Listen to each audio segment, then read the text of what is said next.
Episode 3, Taking the Leap. Hey, guess what? Well, things got really exciting at class today. Max announced that next week we'd be performing in front of a live audience. I couldn't believe it. At first, I thought, this sounds fun, but it's also kind of terrifying. Then I remembered how much fun I had last week, and I told myself you might as well give it a go. Max explained that we'd be doing a short performance as a group, but each of us would have our moment to shine.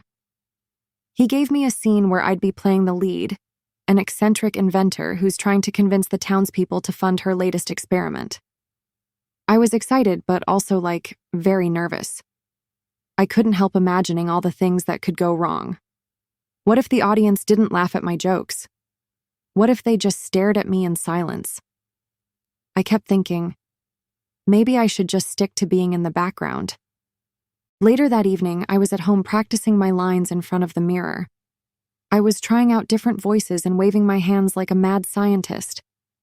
I got so into it that I didn't even notice my neighbor, Mrs. Taylor, standing outside my window.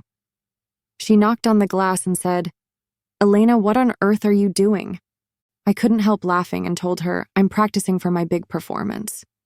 She smiled and said, "Well, I think I'll have to come and see it then." By the time performance day arrived, I was feeling a bit more confident. The theater was packed with family, friends, and even a few strangers. Sure enough, Mrs. Taylor was in the front row, waving excitedly. I gave her a quick nod, thinking, no pressure, right? When it was my turn to perform, I stepped into the spotlight.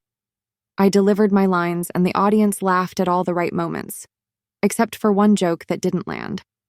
I felt a little nervous, but I kept going. Then, just as I was about to say my big, dramatic line, I heard Mrs. Taylor whisper loudly, "That's the girl I saw talking to herself in the window." The audience burst out laughing. For a second, I didn't know what to do. Then I smiled and said, "Yes, the inventor talks to herself to get better ideas."